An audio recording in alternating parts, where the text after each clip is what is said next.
Blog Talk Radio. Live from Washington, D.C., it's Quintessential Listening, Poetry Online Radio.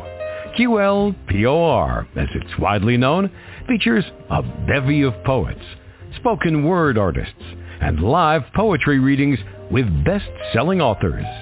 Your host is Dr. Michael Anthony Ingram. Good evening, everyone. Tonight, for your quintessential listening poetry pleasure, I am delighted to welcome Katrenia Busch to the program. Katrenia is a published poet, author, mentor, and valuable resource for poetry. She's been published in many journals and magazines. Award recognition has been bestowed upon her work. Furthermore, she is a journalist and has worked with TV stations, radio stations, and newspapers to cover various events. In addition, she is one of the administrators of the Facebook Poetry Society, which I believe is one of Facebook's best poetry groups. Over 85,000 people are members of the group. Everyone, let's welcome Katrenia to the podcast. Good evening, Katrenia. Hi, how are you doing? I'm quite well, and yourself? Oh, I can't complain. All right. Well, let's begin this poetic journey. Are you ready? All right. All right. I'm ready. Me, Katrenia, what is poetry? I believe that poetry can be unique and defined by each individual themselves. Personally, there's a quote that I am very fond of by Greg Bear. I'm not sure if you are familiar with him or not, but I would like to read that quote to you if you've got a moment. Yes. He said, "Once poets were magicians. Poets were strong, stronger than warriors or kings, stronger than old hapless gods, and they will be strong once again." Greg Bear. Wow. Would you read that one more time for me, please? Absolutely. Once poets were magicians. Poets were strong, stronger than warriors or kings, stronger than old hapless gods, and they will be strong once again. Mm. All right. By Greg Bear. All right. Tell me more about what is poetry.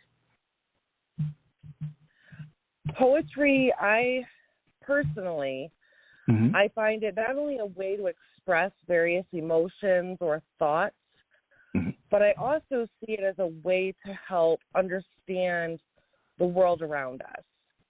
I find that the metaphors, for example, like when the sun rises, I start thinking about the actual philosophical side of why the sun rises.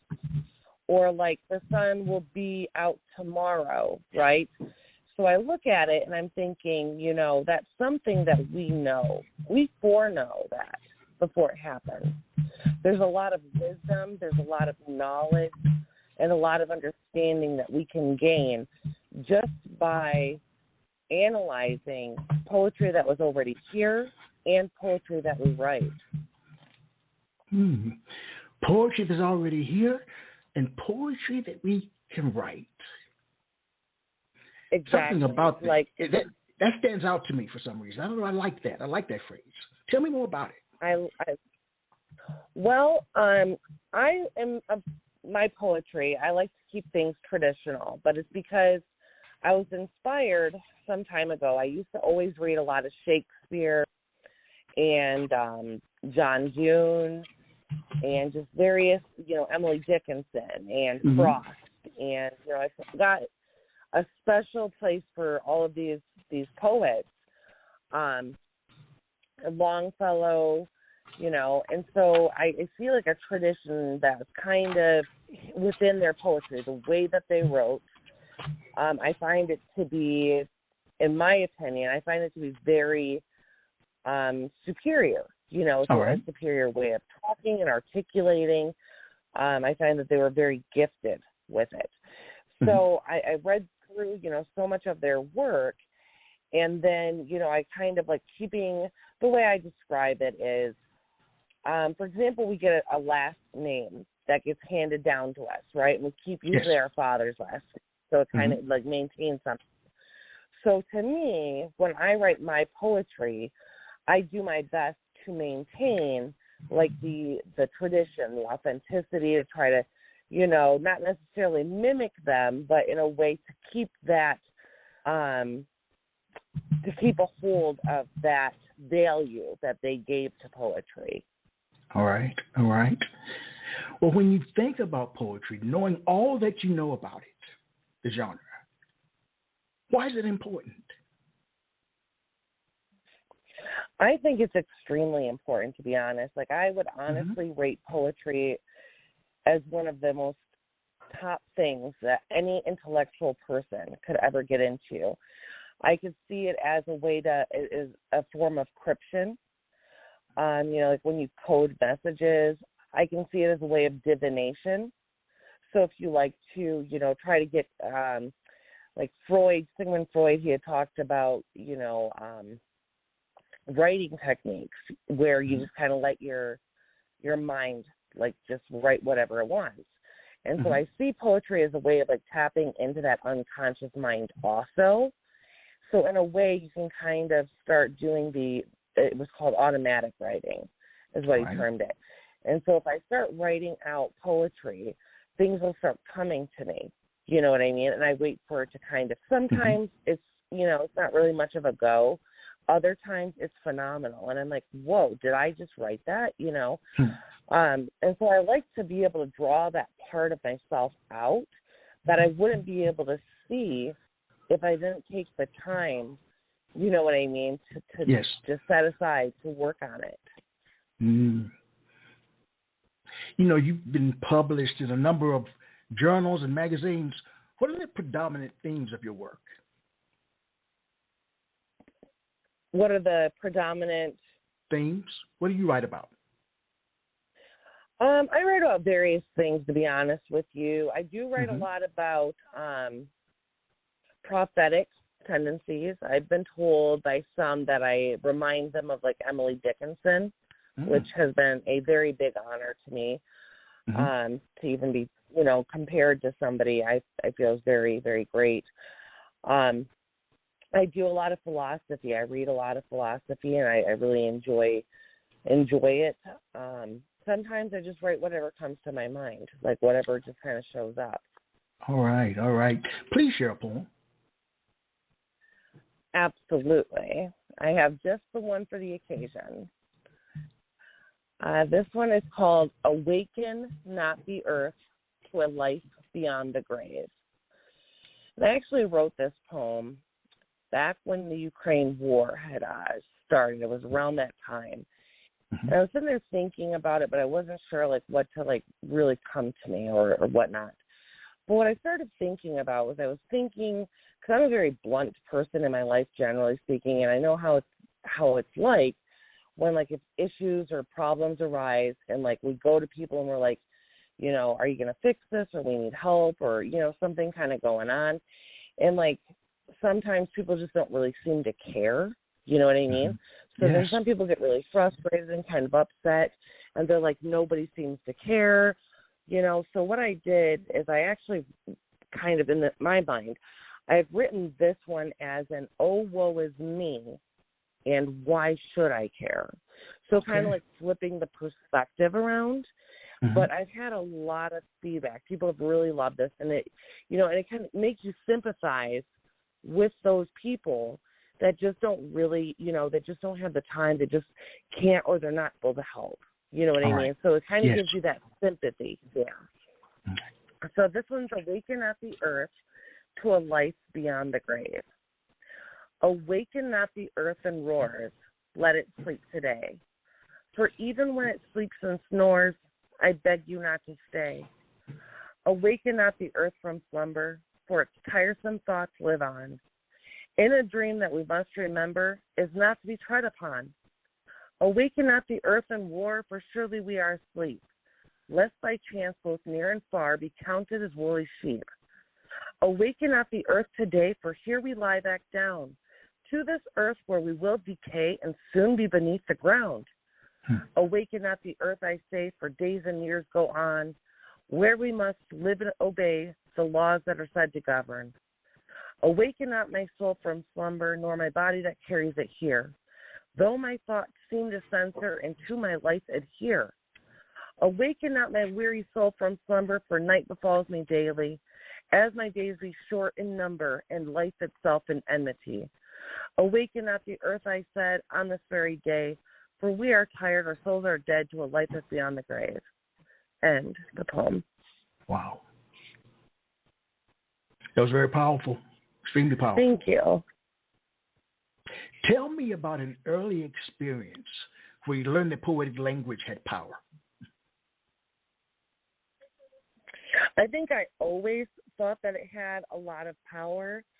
I recall writing poetry back, I was probably about 16 years old. And I know that I had started writing, because I had a father when I was very young, and it was just kind of a messy childhood sometimes. And so I found it as a way to kind of express myself through poetry. So, like, if I had, feelings that I was still upset with him, or, for him not being around as much, so I would just write creative poems. And actually, I have one that I saved from when I was 16 years old. It's one of my first poems I ever wrote, and it was published. Do you have it tonight? I remembered it. I remembered it word from word. All right, I want to hear it. And I finally wrote it, and I published it. It actually appeared in the Screeched Owl, December of 2014. Yeah, this was an original when I was 16 years old. Please share it. Hear it now? Yes. All right. Okay.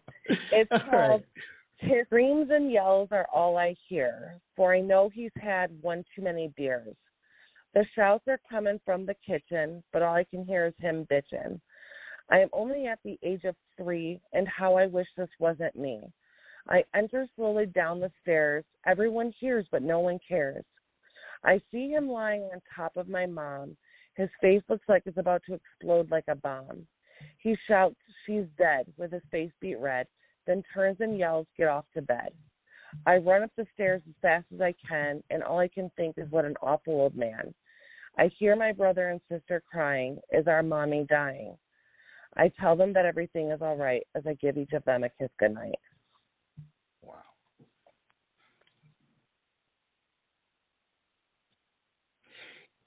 Is poetry, Katrenia, building a wall or letting your guard down? I think it can be both. I think both ways. Like, I find it very relatable. Like, even that poem is a little, like, it touches people, But a lot of people have had those struggles. They've had, they know those struggles. They've lived those hard lives. So I find it very relatable when people are like, I can talk to you because you've been there. Your life wasn't easy either. And I like to be like a mentor to troubled teenagers. It's one of my big community projects, pretty much, because I did grow up hard, and I got out and I worked my tail end off, and I became, I worked in law enforcement, I worked in nursing. So I want them to see that there's light at the end of the tunnel. That you don't have to be defined by your circumstances and your environment. You can, just because your parents may make bad choices, it doesn't mean that you are the problem. You know what I mean?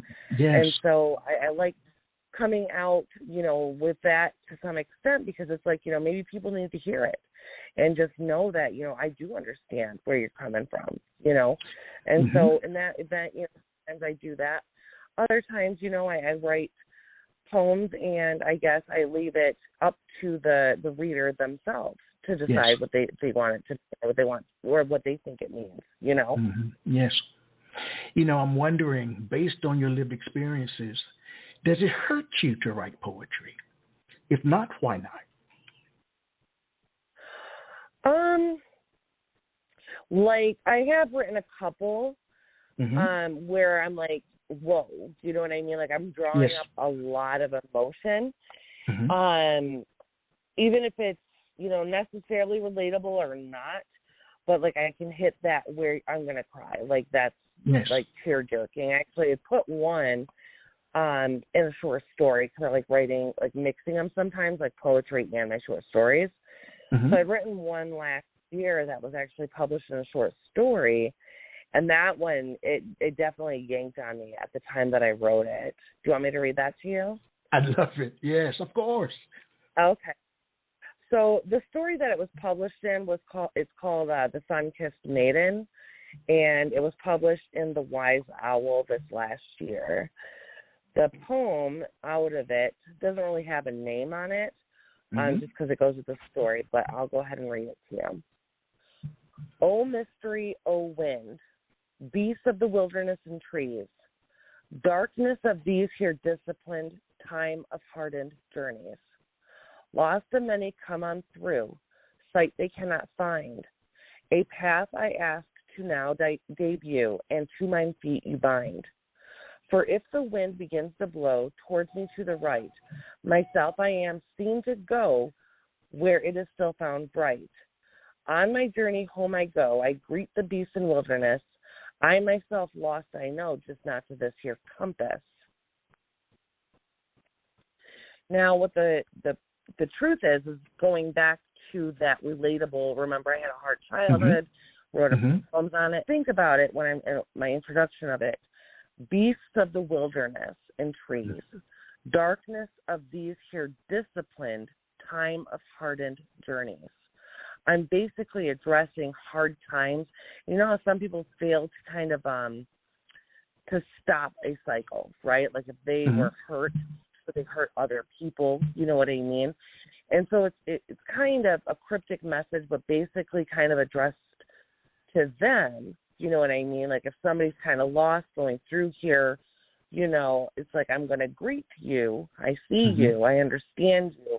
But I'm going to go on my way because I have, you know, I need to stay on my path. Do you see what I mean?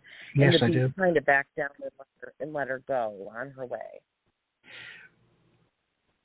Does poetry humble or frighten you?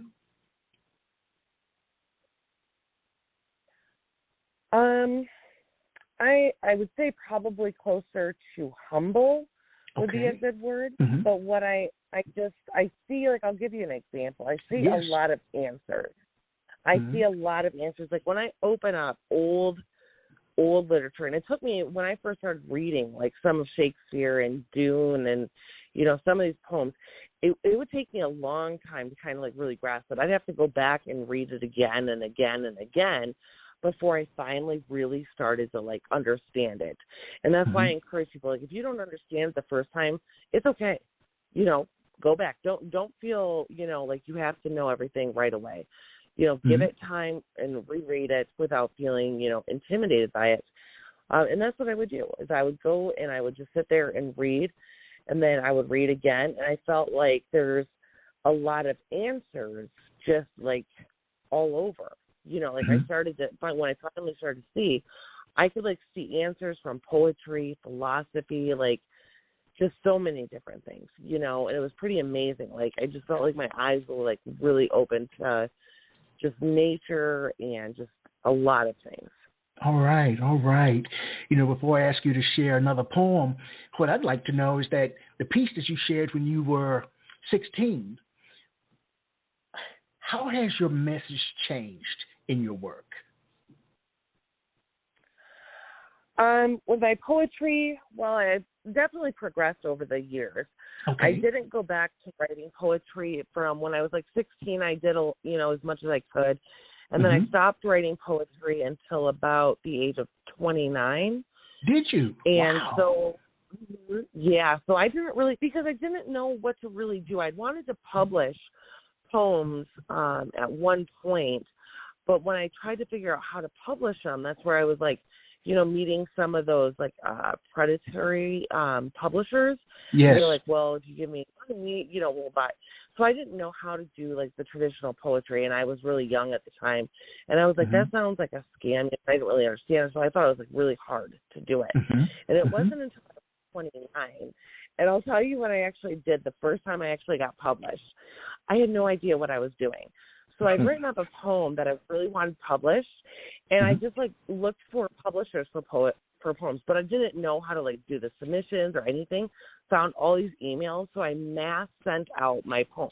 I sent it to, like, every publisher there was, and there was, like, a million rejections because they're like, like, we publish about, water, you know what I mean? And then I finally figured it out. That's why I mentor in poetry now, because I've realized, like, it took me some time to figure out how to actually publish. And that's like half the battle, writing up the cover letter, following submission guidelines. Like, that took me, a couple of minutes before I could figure that alone out. Because a lot of people, even my friends, they're like, I don't know how to become a published poet. So I've realized that that's kind of a difficulty. But now that I understand how to do it, I publish all the time. But I see that that's kind of a barrier, that where good people might have good poetry, but they're too scared or they don't know how to find ways to publish their poems.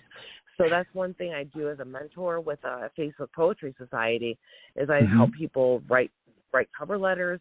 I help them read the submission guidelines. I help put them at ease with how to submit their poetry, just because I know that would save them some time. Like, if I can save people some time from, that, or feeling like, oh, I got rejected, so I'll never do it again. I don't want people to feel that way, because there's definitely light at the end of the tunnel. And I even write traditional poems. And like, a lot of the publishers have moved more towards, like, a prose preference, where they're just like, I don't really like the, and I still get published. Like, still finding lots of publishers. So I'm like, stay true to yourself. Write what you feel is your best. Don't let you. I've been rejected many times also, but I've also found many, many publishers. So sometimes it's just not the right publisher. So sometimes you just got to find somebody else. And so that's some of the things I do with my mentorship. And I've mentored several people so far with a mentorship program with the Facebook Poetry Society. And I feel like I've made a lot of progress. I've seen some of them get published and stuff. Yeah, so it's really good to know that. It's funny. I've done a lot from a poetic perspective, but publishing has not been one of those things. And I think it's just based on fear. When I pick up poets and writers, I don't know what to do. I don't know where to go. I don't know how to put together a cover letter. What is that? How do I share with someone what I'm thinking and what I thought when I wrote that piece? So maybe we can have a conversation later. Maybe I can join your mentoring group. Absolutely. Absolutely. And I have no problem. Like, I know, like, and sometimes it's just the right, because people get scared of rejection. Yes. And I don't like it. Like, you're like, I don't like it. You get an editor, and some of the editors are mean. Like, they're not even nice. Like, they'll send you a rejection letter, and it's like, this was cringeworthy, So it's like, okay, well, I guess I won't be coming back to you. So I put them on a banned list is where they go. Please share a poem. So my next poem is called Mystery and Wind. Now, this one is the one that won second place in 2022 for the League of Innovation Creative Writing Contest for Delta College. Whispers of the wind rustling through the air. Mystery had grinned at the secrets they'd share. Then wind called to Mystery, and Mystery replied, sing a song that's breezy, one where I can hide. Wind then began to blow from the east into the west. Breezes felt and the wind did show riddles that they'd guess. Wind then began to call to Mystery, oh, but once again, this time much more fiercely, asking for its friend. Mystery then responded and said, this time I'll hide you. Go and when prompted, shake whatever I threw. Wind did as Mystery asked and began to shake. Things not grounded while it's tasked, Mystery would overtake. I like that. Thank you. Yeah, that one won second place. I didn't get first place. I'm going to go for first place next year, I'm hoping. Yes, that's all right. That's all right. Before we continue, I'd like to commend you for the work that you do in terms of mentoring. In many instances, people don't want to do that. They don't have time to do it. So I commend you for that. I really do. Thank you. Well, like I said, I see things and I know, like I've seen my friends even, they're like, I can't believe you're a published poet, And they're like, I've been writing since I was 16. So I just see that maybe they just need that help on how to find publishers, how to read the guidelines, how to put together a cover letter. And that's like half the battle. Like literally writing the poetry is not a problem, but writing a cover letter, and then each publisher can have different guidelines. So that's like where half your time goes into it. Yeah. You know, all great writers, and I'm going to include you in that list, have great writing influences. Who are some of yours? What makes them special or great in your eyes?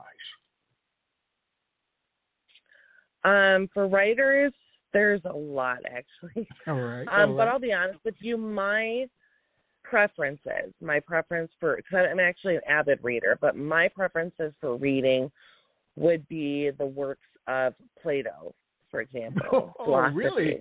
Yes. All right. I've got to hear about this. Aristotle, Go ahead. Aristotle,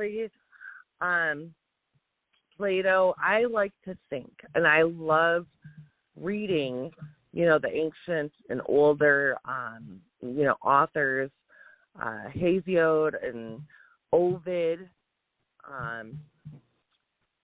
all of them, you know, like anything that's kind of like the old school stuff is what I really have my preferences on. And War and Peace, that's another one of my favorites. All right. Yeah. All right. Like I love reading. I know. I actually was watching Jeopardy like not too long ago. It's so funny. And Leo Tolstoy was the guy that they were like, who is this? And like everybody seemed like something. I'm like, I know. Because I like to read like all of these, you know, like the older and seemingly harder books, I guess, you know, but that's where my mind likes to dwell, you know, like it likes to think, it likes to be challenged. And so I think that that's like sometimes part of my problem is like I want to be like, I want to get that challenge and draw it out of me, you know? Yes. You know, if Plato, let's imagine for a moment, was your mentor, what is one thing that you'd like to learn from him? Poetically. Oh, I would love to learn everything. Everything? I think he... Well, I sometimes joke that I went to the school of Socrates because I literally feel that connected. You know what I mean? Like, you know, you form like a connection with like characters and stuff. And I feel that connected. Like the school of Socrates, which is like basically, you know, a philosopher. And I just see so many different, you know, the way he words things. I see like different perceptions. Like actually, I'll tell you like the way I read it. All right. You want to hear? Yes, of course. You can share whatever you like. So like when I read it, see a lot of people will go through and they'll read it and they'll see like different characters and they'll like have the dialogue, you know, and there'll be one person and then another person talking. Me, when I read it, I see there's a meaning behind the name, and generally it's related to some sort of a psychological state. Sort of like if faith was personified, or you see what I mean, like a feeling or a thought. You know how like we go and we call like Father Time, right? Saturn, grandfather clocks, right? And Father Time. So it was like the personification, just like my poem, right? Mystery and when you kind of personify them. Yes. Well, that's kind of how I read the like a lot of the philosophical works, because I see where is he'll be like, oh, I'm late, but then, you know, he'll give some more dialogue. But what I see is like a hidden meaning behind it. I see like a psychological state of who he's talking to or what he's talking to, and that bears more, you know, importance than just reading it. You see what I mean? Yes, I do. Oh, we're going to take a quick break. But I'd like you to share one piece before we take this break. I got to hear one more before we take a little break. All right. So this one I published December 2014 in the Screeched Owl. It's called Serpent of Truth. Thrown to thy belly, through dust I crawl, thrown to deception underneath it all. North, south, east, and west, having searched yet to find rest. Seek without ceasing, and ye shall find, through the dust called confusion of thy mind. Pray in thy closet, which is thy head, to see yourself the one who's dead, a slave still chained and bound, yearning for freedom yet not found, fallen under a curse, a deep sleep, unable to awaken for beliefs I still keep, to open thine eyes and become wise, to know the fruit, to struggle this battle which is inside, to find an answer yet lies I find, unable to accept, unable to renew, for many are called and chosen are few. Oh, wow. Now, here's a question I want you to think about during the break. Do you live your life like it's a poem? And we'll be right back. Sometimes. Share it after the break. Let's take the break first. When we come back from the break, then you can tell me. All right. All right. I'm ready.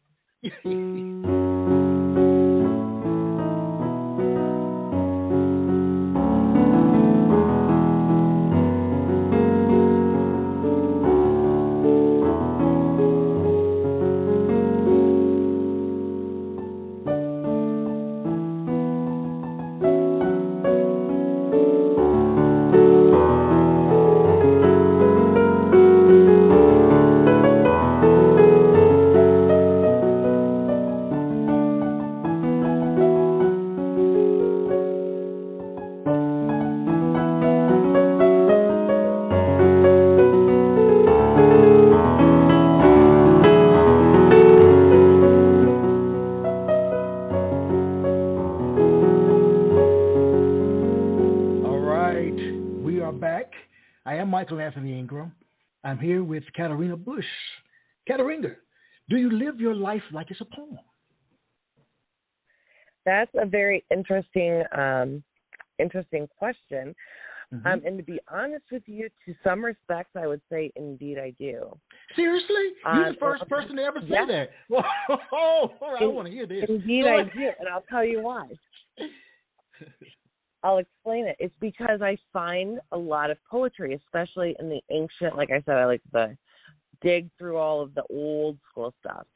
I find them to be very prophetic, and I find them to have like a lot of prophetic tendencies. So sometimes I feel like I'll find things and then I'll see like where it could be like fulfilled in things, if that makes sense.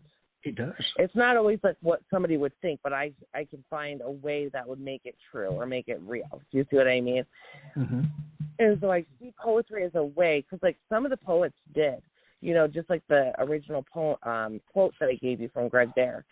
Mm-hmm. Poets were magicians. And so if you think about it, if poetry is a way of being a magician, wouldn't that have some prophetic tendencies? And if it does, wouldn't they become real? Couldn't they become real? Wow. And so that's how I see it. And I do, in fact, see it. It's just not always necessarily the way everybody would think of it, but I can see it within my life, yeah. Wow, very nice. Like I said, you're the first out of 306 to ever say yes. Now, I'm not asked all 306 that question, but I'm sure if I had, there's been relatively few who would make that statement. You know, Katrenia, some poets claim that a poem is like a living creature. Once it's out there, there's nothing you can do to correct or improve it, while others edit meticulously, not leaving much from the original draft form. What is your take on the editing process? I'll be honest, most of the time I don't have to edit or edit much. Really? But like I said, I go back to that automatic writing. Mm-hmm. So when I find the right word that binds, this is the way I look at it, because I like to keep that tradition, remember? Yes. So the way I see it is like the rhyming ends, which I like to alternate them. Mm-hmm. I see them as binding because they become the same, like two becoming one. So as long as they're the same at the end, it binds them. Mm-hmm. So that's my kind of take on it. So mind, bind, bead, create, you know what I mean? So it's kind of like that. Mm-hmm. What I just forgot what I was saying about. What was the question? We were talking about the process of editing. And you said you don't really edit very much, or need to edit very much. So when I go through, I'll let whatever comes to mind. Like I'll write like maybe the first 2 sentences, and that's like my conscious mind. But then I let like my unconscious mind, right, pull up what will be the next 2.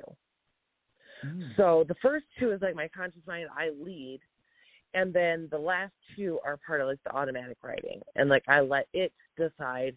And sometimes it works, and I'll know, and I'm like, whoa, that's cool. And then other times I'm like, I don't have the, the mindset right now, so it's just not working. Sometimes I'll have to try to force it. It just kind of depends, But that's the way I go with it. And so when it comes, it comes. And then I just, I leave it as it is because I know that it's written right. Yeah. All right. Share another poem. All right. I've got The Soothsayer's Creed. Truth shall guide my heart and mind. Tranquil thoughts I now find. In the midst of my noble deed, I now relinquish this here creed. Let the seasons and times now speak. Awaken my conscious mind to seek. With nature as my compass and tool, lend my intuition power to rule. Borrowed from a future time, let me speak in uncoiffed rhyme. For what's ahead and what's behind, let them unite in present time to find. The answer to which I've sought afore, come knocking upon my judgment's door. I clap my hands to find noise. I seek the sky to balance my poise. I bind these words to an immortal soul, for truth itself sun shall show. I pray for wisdom's voice as I lift my head to now rejoice. With ears that hear from spirit's motion and eyes that unite towards this devotion, I whistle a tune that I shall know what's coming soon. I've got to ask, your work rhymes at the end, all right? And maybe we kind of talked about it earlier, but I just want to get into it a little bit. I had always heard that if your work rhymed, that was not truly accepted. But you said that you're published. I've been afraid to write, to submit my pieces, some of my early work, because they rhymed at the end. And I just thought that people view that as being less than, in a sense. I don't know. Talk to me. Yeah, and I was kind of, like I said, I've been rejected. I've tried to get into some places, and I read, some of the guidelines, what they'll accept or what they don't. Sometimes I just don't care. And I'm just I'll send it because I want to go there. And then I'll just let them reject me if they want to. But I'd say more times than not, I've actually had more luck with them getting published. So I just, I send them out, and then they do accept them. So, because sometimes they don't say whether they prefer it or they don't prefer it, That's but, true. Yeah. And that's what I would do is just start getting them published where, wherever you want to try looking at. And then, and then now that I've published quite a few in a lot of different biz, now I actually go through and, look at calls for poetry submissions, and I try to publish with new publishers. Yes. Just to kind of, see. Yeah. Well, I'm glad I asked you because I've always wondered about that. So, and I didn't know who to ask, so thank you very much for answering me. Thank you very much. I'm your person. Yes, you are. So much has happened in our world, Katrenia. The good, the bad, the ugly, as well as the indifferent. What I want to know from you is, what do you view as being the role of a poet in modern day society? What is our role? Well, I feel that we honestly have a lot of power behind our words and our speech. I feel it's, when you look at the alphabet and letters and the way that they're arranged, it's a big form of communication. So we use writing as a way to communicate with one another. Sometimes we might even have trouble articulating what we want to say. Yes. Right? You ever find yourself when you're trying to talk to somebody and you're like, boy, I don't know what to say to you. So I find poetry as a way that we can sometimes take what we're feeling, and then turn it around, turn it into a poem, and it's out there. Or sometimes maybe you don't want everybody to know what's going on. So you can still take those feelings, turn it into a poem, and release it to the world because it's sealed, because not everybody knows exactly what and why it is. So you can still kind of make sure that, you told people, but, you didn't have to worry about being laughed at, or you didn't have to, worry about if people understood you or not. Right. So it really gives you that freedom. Well, let's delve a little deeper, okay? All right. All right. And you may have just answered it, but I just want to just go a little deeper.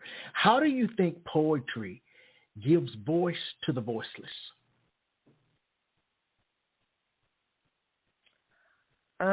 I think in a lot of ways. Like, for an example, like, I'm a people watcher. Like, I'm very good at observations with a lot of people, and I like to, like, take note of things. Like, in psychology, there's a thing called, like, bystander effect, where, like, a lot of crowds, like, if something's happening to a person, the chances of people stepping in or jumping in are very small. Like, and people are just generally, like you said, afraid. Sometimes people are afraid to even submit a job application because they don't want that. They have that fear of rejection, So as an observer, where I can see this stuff, or people that are afraid to do rhyming poetry. You know what I mean? Yes. And so sometimes we need leaders. We need people that can get out there and lead, a little bit more. And I have a stronger spirit, and I've realized this throughout my life. I have a stronger spirit than what I've noticed amongst, many of my fellow men. And so when I see these things, I sometimes am like, you know what? I'll do it. You know what I mean? And this way they can see it for themselves, and then they can, get up and maybe, find that strength. Like, okay, cool. I know somebody that publishes rhyming poetry, so they don't feel so dismayed. Oh, I see somebody that, they struggled to write the cover letters, and they struggled to get to figure out how to, submit poems, or they too had, they find that relatable thing. And then I think that when you show them the way, that you show them it's possible, when you give that to them, you're helping them find their own voice through you. Wow. Assisting the voiceless find their voice. That's not always easy, because we go through so many things that we don't want to talk about. You feel like that your voice is, in some instances, gone forever. Please share with me the titles of 5 of your poems. Just 5 poems. All right. The Heart-Shaped Mirror. And To the Other Teach. All right.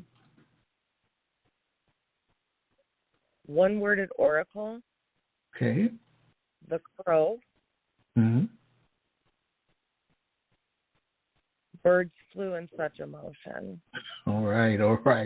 The reason I ask, I'd like to know, what do you think, what is the role of the title? What does it play for a poem? Sometimes I don't write titles until the very end. Okay. Of it. And sometimes what I actually do is I'll pull the last sentence of the poem, because sometimes I like to kind of like go out with a bang. You know what I mean? So I always try. So it doesn't always work, but I like for the last sentence to be the real bam, And so that is the last sentence. I'll put it as the title, but that's not always the case. Sometimes if a poem isn't really well defined as much, and maybe I feel like a lay person might need a little extra understanding, I'll instead kind of work in like a definition into the title. So that way it kind of helps people understand kind of where I'm going with it. Yes. So I just have different ways, just depending, I guess, on my own interpretation or how I see it. But I usually wait until the end before I do it. Do you talk to your poems? Not necessarily. Not necessarily. Them, All right. But what I do is, like I said, I use Sigmund Freud, he is psychoanalysis, but he does talk a lot about the automatic writing. Mm-hmm. So I do talk, I guess, to myself kind of, I listen to my intuition, and it helps me to write out the poems. Let's imagine for a moment that a poem is like a cake, all right? What are some of the prevalent ingredients that goes into the concoction we call a poem? Some of the main ingredients to myself, I believe, would be what I find the most important with it. Sometimes I don't even have a theme. I'll just start writing. So just to kind of put some words on the paper. But listening to the intuition speak would be number one. I think that when I can get my intuition talking, it knows what it's doing, and it can work miracles, to be honest with you. It's like, whoa. All right. So if I can get that part of myself into it, I feel like it's going to be a winner no matter what. So that's one of my most important aspects. The end, I always feel is pretty important. Like I said, I like to go out with a bang, ideally, where it's just like, whoa. Sort of like a stopper right there, in itself. Like, where'd that come from? That kind of thing. And then the third thing that I like to do is, like I said, I like to maintain a tradition, just like a name, like a last name. So when you pass something down to people, like a last name, for me, it's poetry. So I like to maintain a tradition of these poets, these great poets that I admire and respect. And I like to keep their traditions going as in a bloodline. You know what I mean? So that's how I kind of see it. So they had, actually Shakespeare is the one that gave me this idea a long time ago. I was reading Shakespeare. I just loved it. And I don't remember exactly where or what I'd seen it in, but I'd seen something like about passing down like gifts. You know what I mean? Kind of like passing down stuff from generation or whatever. And when I'd seen that, it clicked. And I was like, I have to maintain the authenticity. I have to maintain some form of tradition to these people. This would be like their reverence, you know what I mean? Like honoring them even, and then maintaining it in myself. So that way I'm a bearer or an heir of them also. And that's kind of how I've seen it. Wow. You speak with great conviction when you talk about what you just talked about, but there's some people who believe that poetry is dying. Do you agree or disagree with this statement, and why? I feel that poetry is going to make a comeback. I feel it just needs strong poets, and it needs people that are, that are willing to, stand up for poetry, And I know that you don't get really paid for it. It's very hard to make a living. That's why I kind of went journalism, and I like journalism a lot too. But one of the things was that I really liked writing poetry, but I don't really make any money off of it. So how can I kind of keep in the realm would be like being a writer also, because writers can at least get paid and kind of keep me in the in the flow of my mind working and writing and, just kind of like ready for duty here, Yes. Well, please share another poem. I like hearing your work. Share another poem. All right. Let me go ahead. Actually, I got just the one for you. All right. It's called And to the Other Teach. And I wrote this actually not too long ago, like maybe a couple months ago I wrote this. Though my heart was musing, notes I couldn't sing, I listened and began counting to each lyric that it would bring. Soon I found a hymn of verse that I might beat along, one where we could just converse in this duet, this hymn, this song. I'd wait for it to stop or skip, just to keep a pace. 1, 2, I'd then equip my voice in its place. A drum my heart began to beat, as my voice would lend its speech. Then as each would complete, to the other would they teach. Your work is so deep. Do you love it? Well, yes, I have to read it 3 or 4 times. You know, I read a lot of philosophy. Yeah. You know, your first poem that you shared was about Ukraine. And what I'd like to know, how has your writing been during this time of a pandemic, social political upheaval, and activism? How's your writing been? Did it change at all? During the COVID pandemic, I had more time because a lot of things were shut down. So I did devote more time to writing, but it wasn't my best work. Like it just, the timing, and I think so much chaos. You know what I mean? Yes. There was so much chaos. I was homeschooling. So I couldn't really draw up like that real creative part of myself. So I was writing and I had the time to write, but it just wasn't really like reflecting really what I could do, you know? Okay. Yes. So a lot of those poems, I mean, I did publish some back at that time, but like, you know, they weren't really probably my best. Since then, things have kind of calmed down up until, you know, maybe the war with Ukraine. And so I've taken some time and I've been able to kind of really devote more time to it and to get more creative. So I feel like I'm finally, you know, getting back into the rhythm of writing and writing how I want it to sound and how I want it to be, you know, which has been pretty good. Like even the poem that I wrote around Ukraine, you know, that's full. We're like, amen, amen. You know, like they've been very accepting of it. So I'm like, okay, I'm getting my voice back. So that's a good thing. You know, they say that to see the world with complete honesty, one should look to comedians, musicians, artists, and poets. What do you think emerges naturally from your work? What comes out of you? I would definitely say that would be very true. I would definitely say that there's a lot of truth behind it. Like I said, even if you maintain, like I said, the prophetic, right? Like the prophetic abilities from our ancient ancestors, right? From the poets and stuff, then even if it's not necessarily manifested or seen quite yet, chances are it can become true, you know?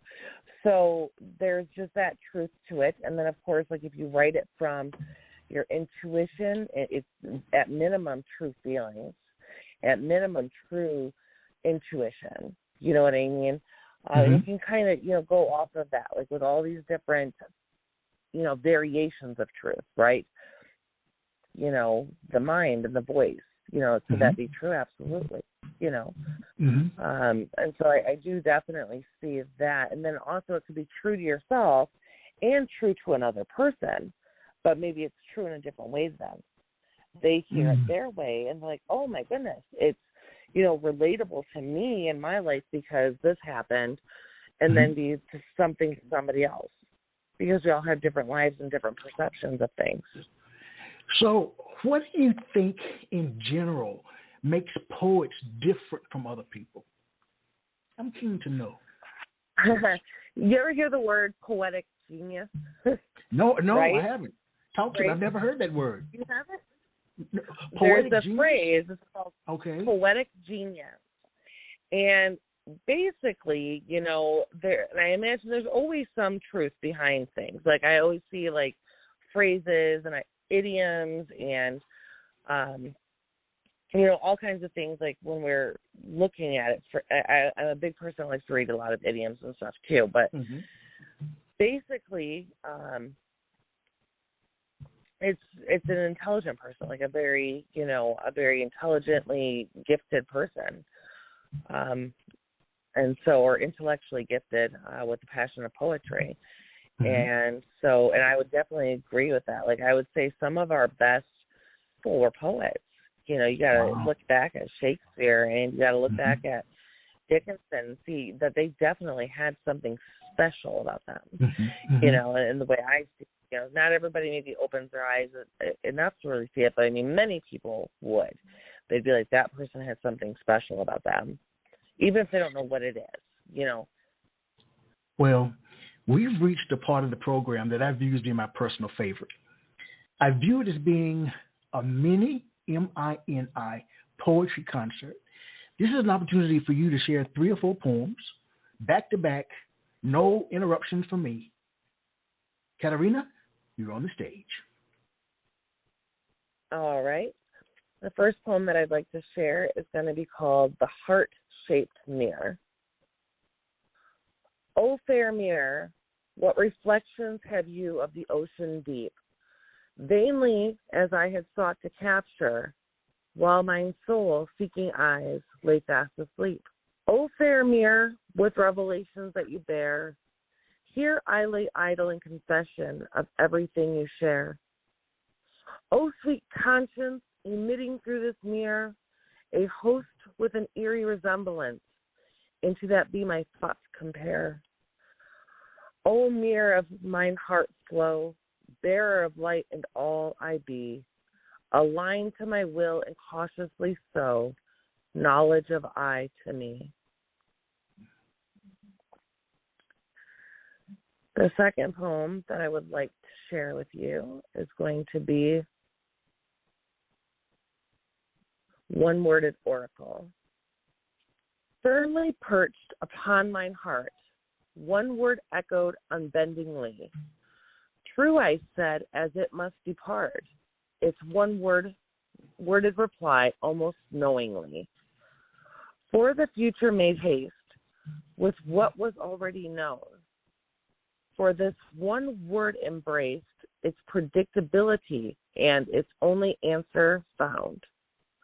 Lying in the core of my bosom, my left breast, unyielding, unlike the heavens' abode, for it I said, it always confessed. The very same answer that it had foreshadowed. The words then, from my own heart, transformed desiring its fly. For then when my question was found to depart, the most truthful words were then the prophecy. The next one I'd like to share is The Crow. Mournfully dark, black you are, as you sat up well so high, perfect as you imitated from afar, the image held in prophesy. The image that was held so close and dear to me was that of one that spelled what was already a known decree, a decree to which you may know, as you may switch places this show, that what's known was nothing more than my shadow alone.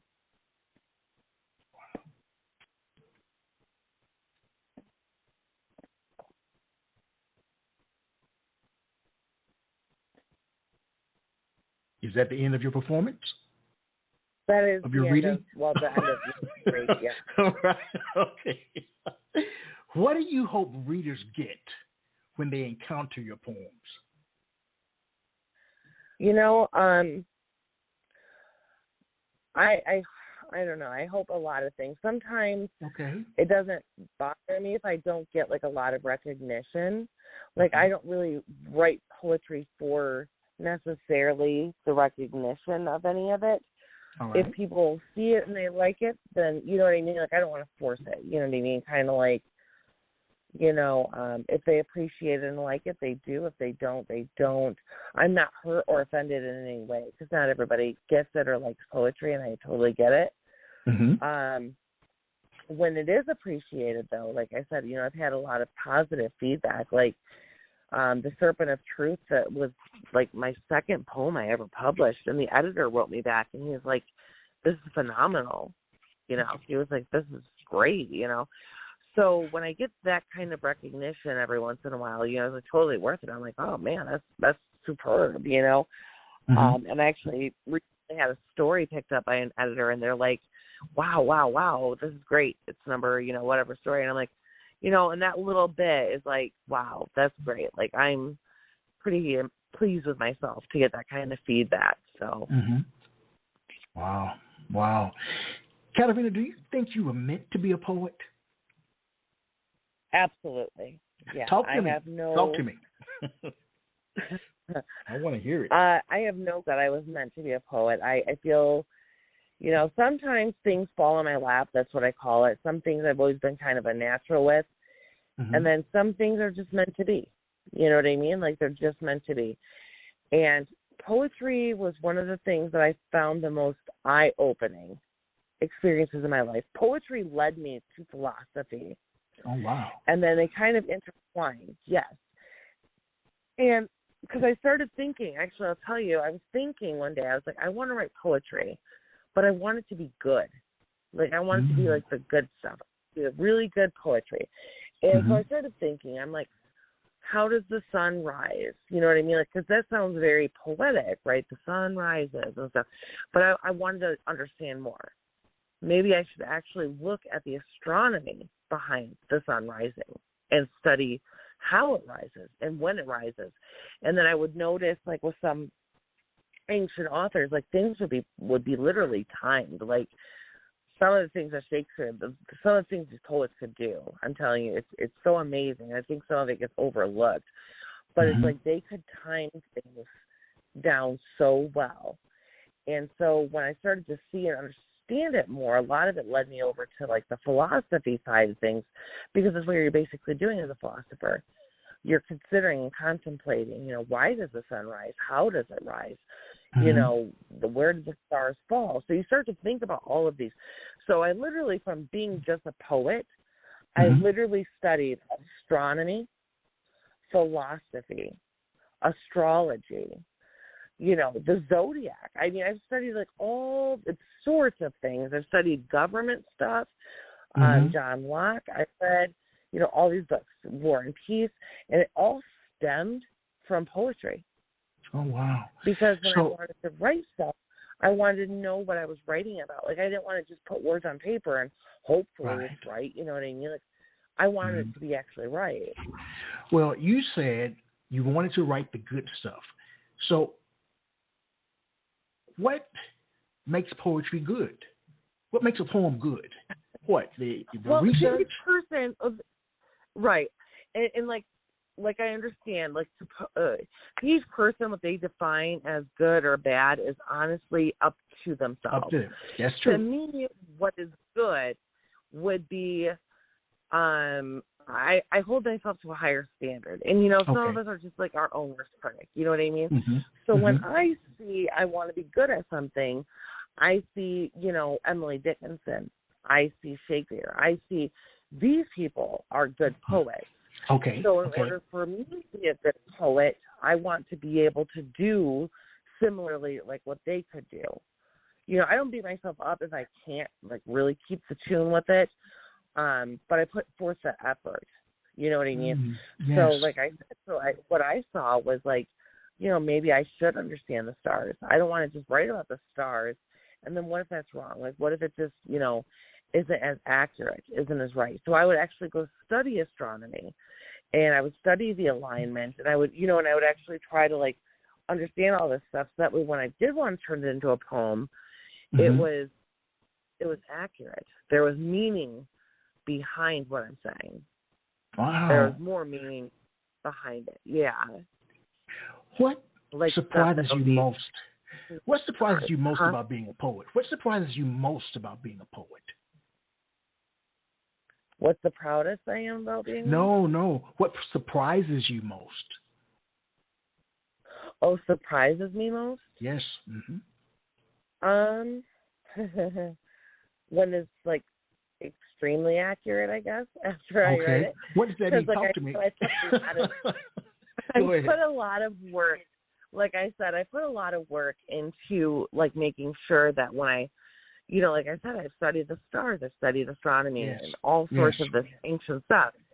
So sometimes when I put together a poem, I'm not really necessarily trying. Like I just kind of let that part of myself go, and then I just kind of work off my the automatic writing, right? But it seems to put it together in such a way sometimes that by the time I stop and I sit down and I look back and I'm like, oh my gosh, that's so freaking accurate. Like it's exactly like I can see it. you know what I mean? Like I can envision how that's very true. Like I can actually give you an example. The poem I wrote, The Birds. Actually, I like you because you've reached the end of our poetic journey, but I was going to ask you to share one more before we go. Oh, okay. So please, well, yes, I got perfect timing. I got just the, okay, perfect. So this one is called The Birds Flew in Such a Motion. The birds flew in such a motion, dividing half and half, holding threads the fates had spun around the serpent's staff. Each day accounted for from the beginning unto the end, being 10 and 80 the length they did extend. Bound the path the goat does tread, where he greets the sun. There the tail becomes the head, declaring what's been spoken. The birds flew in such a motion, uniting the earth to sky, holding threads the fates had spun, knowing to prophesy. Each day accounted for from the beginning unto the end, forming a path on which it swore to stand as I intend. Bound to the path the goat does use to carry the sun across the sky, from Pluto unto Zeus, where time and death are defied. You know, writers and poets write for a myriad of reasons. Some write primarily to speak a message to their audience. Others write because to stay silent is not an option. Katrenia, why do you write? For just various reasons. Some people, they get it. Like I actually had one person, I actually started an author page recently. Oh. And one people following me literally came out to me and they were like, I can sleep easier at night knowing that you exist. And so this is the biggest compliment I've ever received in my life. Yeah. And I could tell he saw one of my poems, and he's like, I literally can sleep better knowing that you exist. Wow. So, I mean, yeah. So, I mean, it touches who it does, and, you know, and if it's even just that one person, I mean, like, that's huge. You know, somebody that gets it. Yes. How can people stay in touch, Katrenia, with you? I am on Facebook. I do have an author page. It's Katrenia Busch. That's Katrenia Busch, Busch. All right. Wow. I'm just thinking about what you've shared tonight. Amazing. You are so impressive. Oh, I appreciate that. I'm impressed with everything you do. I really am. Well, I love how much. Well, you really are. I mean, you know, the term, you know, is quintessential listening, poetry, online radio, da-da-da. But I view you as being a quintessential poet. Oh, my goodness. I really do. I really do. I mean, just the level of, you go beyond the norm, and I guess you could say the norm is relative, but just listening to you, the way that you're able to navigate from here to ancient Greece and bring it all together, I think it's fantastic. Now, do you teach classes too? Love it. Do you teach workshops? I love Greek mythology, actually, and the reason that poem is so important, actually, I'll tell you why it's so important.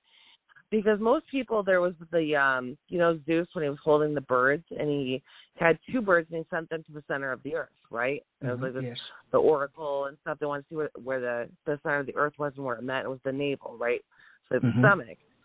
Well, most people, I imagine, always think that it's like a horizontal. Like, where would the birds go? Like, how did it happen? Well, then one day I was sitting there thinking, and I'm like, it's vertical. It's a vertical line. And it's where our mind, you see where our brain is like split into two hemispheres? Birds unite the earth to the sky, because that's where they fly, right? Up and down, right? Basically, that's the motion of them. So it made sense to me. And when it made sense to me, I could see more and more answers, and I feel that it was very important to kind of put that out there with the way I saw it, because it was like, you know, that's where the cut was. That's where, you know, there's like another one in Plato. He says that Zeus cut man in half. All right. Back to my question. Well, back to my question. Back to my, I know I'm cutting you off, but I've got to say this. Do you teach workshops? Poetry workshops? I don't. Well, I haven't yet. It might be something I could do, though. I mean, I do have my page, and then also I'm on the Facebook Poetry Society, and I do mentoring there. Or people can private message me, too, and I would be willing to do, one-on-ones. I've done one-on-ones with whoever comes to me and asks me. Well, the reason I make that statement, I might have an opportunity for you. I love it. To teach a workshop. It's not a done deal, of course, but I think you've got what it takes. Oh, I'm so honored. Honestly, it's amazing. I would love to do it. All right, so we'll let's see if we can make it happen. All right then. I want to thank Katrenia Busch for being here, for enlightening us with her knowledge about poetry and about life in general. Wow, this is a good one. All right then. To the listening audience, as I share with you every time we're together, let poetry ring somewhere throughout the land. Good night, everybody. Good night, Katrenia. Good night. Quintessential Listening, Poetry Online Radio, is available on iTunes, Spotify, SoundCloud, and Stitcher. You can also check out the website at qlpor.com.